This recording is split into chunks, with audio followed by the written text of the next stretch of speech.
മാസപ്പടി മേടിക്കല വീണ വിജയന് മാസപ്പടി മേടിക്കാമെങ്കിൽ ഞാൻ മാസപ്പടി മേടിക്കാൻ പോലില്ല. എൻ്റെ അവകാശപ്പെട്ട പെൻഷനല്ലേ ഞാൻ ചോദിക്കണേ.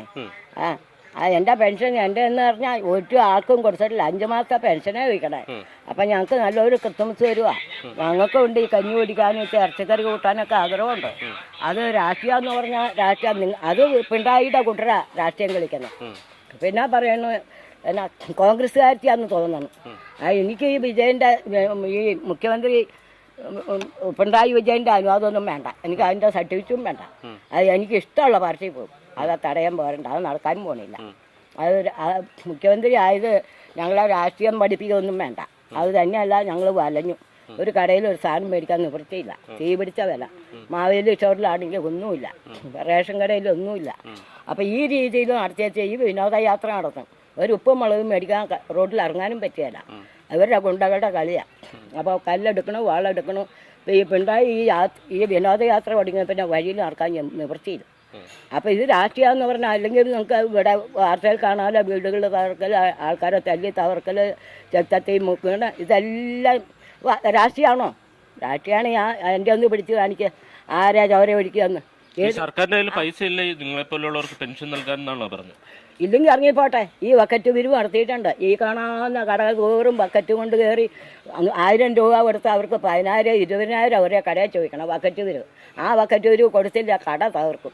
ആ മീൻ വിറ്റുകൊണ്ടിരുന്ന ബാലത്തിൽ 10-15 കിലോ മീൻ വിറ്റു. അത് അവർ 5,000 ഒക്കെ 2,000 ഒക്കെ ചോദിച്ചു. ആ കൊടുക്കാഞ്ഞിട്ട് ആ മീനെല്ലാം തട്ടിക്കളഞ്ഞു. ആ മീൻ ആരിക്കൊണ്ടുപോയി. ആ മറിക്കുട്ടി പറഞ്ഞിട്ടാണോ? അതുപോലെ ഇവിടെ ഒരു മുതലാളിക്ക് ഒരു ശകലം മുളകും തോട്ടം ഉണ്ടാകും. അതിലൊരു പണിക്കാരൻ ഈ CPM-കാരനാണ്. ആ ബക്കറ്റ് കൊണ്ട് തിരിവ് ചെന്ന് കൊടുത്തില്ല. ആ കൊടുക്കാത്ത കാരണം ആ ഒരൊറ്റ കൊല്ലത്തെ മുളക് മുഴുവൻ കളഞ്ഞു. ഒരു കൊടിയോ 2 ദിവസം പറിച്ചാൽ തീരെയല്ല. അത്രയും നല്ല സൈസ് കൊടിയാണ്. ഒന്ന് ഈശൻ വളരെ ഒടുങ്ങി പോന്നാൽ, പനംകുട്ടി ഒടുങ്ങി പോന്നാൽ, വെള്ളത്തൂലി ഒടുങ്ങി പോന്നാൽ, മൂന്നാർ ഒടുങ്ങിയുള്ള ആൾക്കാർ 10,000 ആൾക്കാർ പണിയെത്തുന്നുണ്ട്.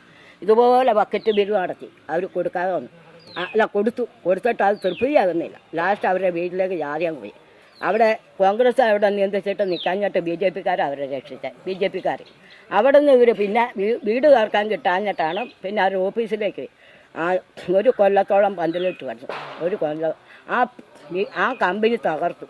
ഇപ്പം ജനങ്ങൾക്ക് ഒരു പണിയില്ല. തെണ്ടി തിരിഞ്ഞ 4 കരയക്കടിയും പോയിക്കൊണ്ടിരിക്കുക. അത് മറിക്കുട്ടിയുടെ രാഷ്ട്രീയമാണോ? അതാ ഞാൻ ചോദിക്കണം. അതുകൂടെ തെളിവുള്ള കാര്യമല്ലേ. മറിക്കുട്ടി രാഷ്ട്രീയം ഒന്നല്ല വിളിക്കണം, കണ്ട കാര്യമാണ് പറയണത്. അതുപോലെ ഇപ്പം ഇവിടെ ഈ അടിമാലി കരയെ ജീവിക്കാൻ മാർഗ്ഗമില്ല. അതുകൊണ്ട് പിള്ളേരൊക്കെ ഏതോ തമിഴ്നാട്ടിലൂടെയൊക്കെ പോയി എലിപ്പനി പിടിച്ച് വരുക. കണ്ട ചായക്കടയൊക്കെ ക്ലാസ് കഴിക്കൽ, പാത്രം കഴിക്കൽ, അത് ഈ BS പഠിച്ച പിള്ളേരെ MA പഠിച്ച പിള്ളേരൊക്കെ കഴിയണേ. ഇവർ സ്വന്തക്കും ബന്ധുക്കല്ലോ ജോലി കൊടുക്കേണ്ടത്. ഇവരുടെ തൂപ്പുകാർക്ക് വരെ ഉണ്ട്. ഇത് മറിക്കുട്ടിയാണ് അതിൻ്റെ നിയന്ത്രിച്ചാണ്. മറിക്കുട്ടി പറഞ്ഞിട്ടാണ് ഈ പിണറായി ഇങ്ങനെ കളിക്കണത്. ഇതിപ്പോ വൈകിട്ട് കേസ് വീണ്ടും പരിഗണിക്കുന്നുണ്ടോ? അന്നേരം കോടതി ഒരു അനുകൂലമായിട്ട് എല്ലാവർക്കും ഗുണം കിട്ടുന്ന രീതിയിൽ ഒരു ഉത്തരവ് വരുമെന്ന് പ്രതീക്ഷിക്കുന്നുണ്ടോ? ഉണ്ട്. ഇത് കോടതി ഉത്തരവ് വരും. നല്ല ഉത്തരവ് വരും. നല്ല ഉത്തരവ് കിട്ടും. നല്ല ബോധ്യമുണ്ട്. അല്ലെങ്കിൽ ഇവനെ ഇറങ്ങിപ്പോട്ടെ. ആ കോടതിക്ക് നിയമമുണ്ടല്ലോ. ആ കോടതി ഇവനെ ഇറക്കി വിടട്ടെ. അതാണ് ചെയ്യേണ്ട. ജനങ്ങൾക്ക് ബോധ്യമില്ല. ജനങ്ങൾക്ക് വേണ്ട. ജനങ്ങൾ മടുത്തു. അപ്പോൾ ഇവൻ രാജിവെച്ച് പോകണമല്ലോ. നല്ല അത് കോടതി ചെയ്തു തരണം. ഇതാണ് ഞങ്ങളുടെ ഉദ്ദേശം.